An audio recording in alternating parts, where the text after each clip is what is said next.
In June of 2024, 1 ton of cocoa cost $11,530. It had never been that expensive in recorded history. 2 years later, that same ton was worth around $3,000, a collapse of more than 70% in barely 18 months. Fortunes made and destroyed on a single agricultural bean. But here is the part that should stop you. This is not the first time cocoa has been at the center of fortune, fraud, and human suffering. It has been that way for 600 years. And the darkest chapter in the whole story happened on 2 small islands off the coast of Africa. Islands a British journalist once called the Islands of Doom. I want to show you 3 things in the next 20 minutes. First, how a simple bean became literal money and inspired one of the first counterfeiting operations in human history. Second, how 2 forgotten islands became a slave economy that the biggest chocolate company on earth tried to walk away from and couldn't. And third, why the crisis on the financial news right now is the same story, wearing modern clothes. Let me start where the money did. Long before Europe had ever tasted it, cocoa was currency, not a metaphor for value. Actual money. In the markets of the Aztec Empire, in the great city of Tenochtitlan, you could buy your dinner with beans. The exchange rates were real and precise. 1 cocoa bean could buy you a ripe tomato. 3 beans bought you a fresh avocado. 30 beans bought you a small rabbit. And if you needed a day laborer to carry your goods across the city, that cost around 20 beans for the day. Think about what that means. The money grew on trees. It could be eaten, it could rot, and crucially, it could be faked. Because wherever there is money, there is someone trying to counterfeit it. And the counterfeiters of the ancient world were remarkably good at their craft. They would take the empty shell of a cocoa bean, scoop out the valuable interior, and refill it with mud, with clay, with wax, even with crushed avocado pits, then carefully reseal it and color it to pass as the real thing. Market inspectors in Tenochtitlan had to police the authenticity of beans the way a modern mint guards against forged coins. This is one of the oldest documented cases of counterfeiting on the planet, and it was done with chocolate. There was one weakness in this system that no forger could solve. The money spoiled. A cocoa bean had a shelf life of roughly a year before it began to rot and lose all value. Imagine earning your wages and knowing that if you didn't spend them within 12 months, they would quite literally turn to garbage in your hand. When the Europeans arrived, they missed it entirely at first. When Christopher Columbus and his crew encountered cocoa beans, they mistook them for shriveled almonds and paid them no attention. But Columbus's own son noticed something strange. He wrote that when the local people dropped a few of these beans, they scrambled to pick every single one up, as if, in his words, an eye had fallen from their head. He was watching people chase spilled money. He just didn't know it yet. That is where the value was born. Now here is where the blood enters the story, and I promise you the islands are worse than you are expecting. By the late 19th century, the center of the cocoa world was not in the Americas anymore. It had moved across the Atlantic to 2 tiny Portuguese islands in the Gulf of Guinea, off the west coast of Africa. Their names were São Tomé and Príncipe. People called them the Chocolate Islands. By the 1870s, these 2 specks of volcanic land were producing more than 20% of all the cocoa on Earth, and supplying more than half of everything used by Cadbury, the largest chocolate manufacturer in the world. There was just one problem. Portugal had officially abolished slavery in its colonies in 1869, and yet the plantations on these islands were worked by thousands of Africans shipped in from the Portuguese mainland colony of Angola. On paper, they were free contract workers called servikais. They signed labor contracts lasting 5 years. In theory, they could go home when the contract ended. In practice, not one of them ever did. Nobody came back. The contracts renewed themselves endlessly. Children born on the plantations inherited their parents' status and were not free to leave either. It was slavery with paperwork on top, and there is one piece of evidence that strips away any doubt about what these islands really were. When one of the plantations was put up for sale, the official inventory of the estate, the list of assets being sold, included 200 laborers, human beings, counted among the property, right alongside the tools and the land. You do not list free workers as assets in a sale. You list them because you own them. So how did the world find out? That brings us to the man who named these islands.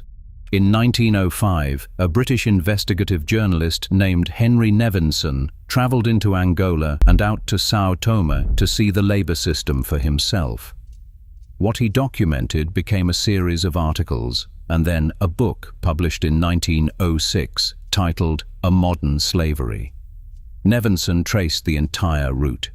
He followed the path that men, women and children walked in chains from the interior of Angola down to the coast to be shipped to the islands. Along that road, he reported seeing the shackles discarded by the wayside and the bones of those who had died on the march. He called São Tomé and Príncipe the Islands of Doom. The reporting landed like a bomb in Britain because it pointed straight at the most respectable name in the business. Cadbury was a Quaker company. The Quakers were famous for their moral conscience, for their historic opposition to slavery. And here was proof that their chocolate, sold to British families as a wholesome treat, was being grown by slaves. Cadbury had actually known about the rumors for years. As early as 1901, William Cadbury had heard the whispers. The company sent its own investigator to the islands. His findings confirmed everything, and still, for years, the purchases continued. Because the island's cocoa was cheap, it was high quality, and replacing it would be expensive and slow. Now stay with me, because the way this scandal detonated in public is the sharpest part of the whole story. In 1909, after nearly a decade of delay, Cadbury finally announced a boycott. On the 19th of March, the company declared it would buy no more cocoa from São Tomé and Príncipe, and it convinced the other major British chocolate firms, Fry and Rowntree, to join. They shifted their buying to the Gold Coast, in modern-day Ghana, where they judged the labor conditions to be better. But around the same time, a British newspaper called The Standard published an article attacking Cadbury. It essentially accused the company of having knowingly profited from slave labor for years while doing nothing. Cadbury sued the newspaper for libel. And here is where it gets remarkable. The jury actually sided with Cadbury.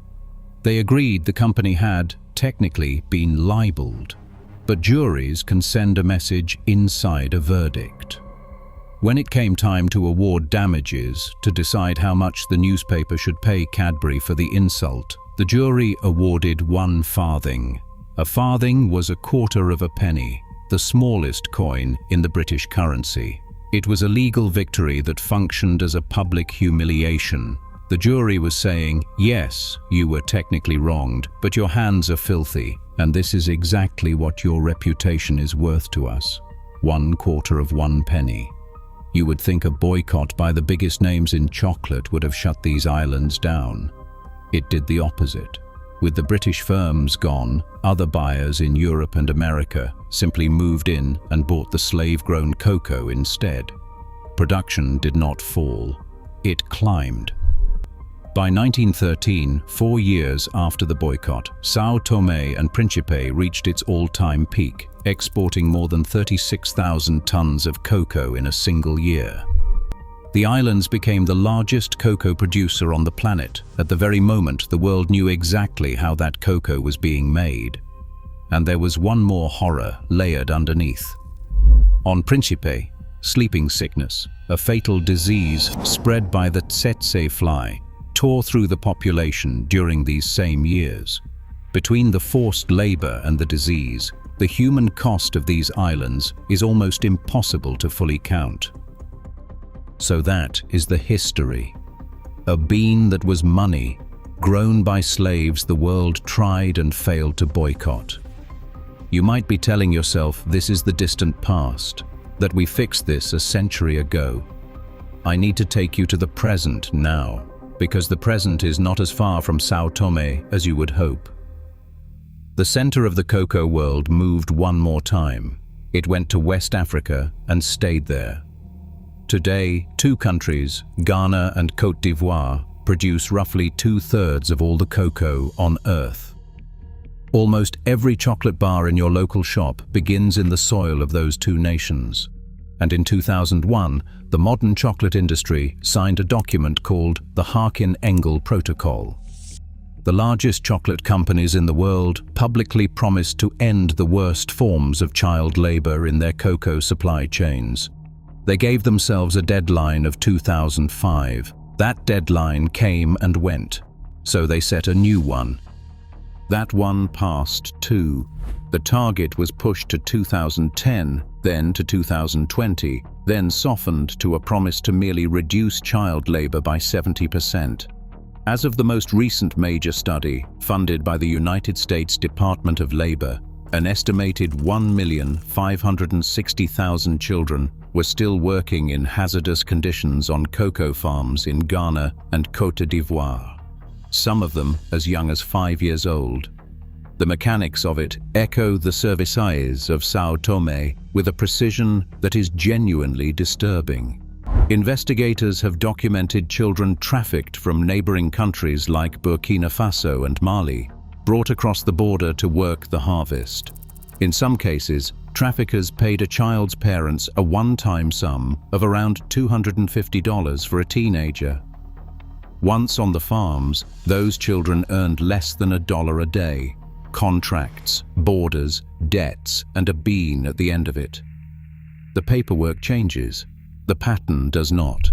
Which brings us back to where we started, to that number, $11,530 a ton.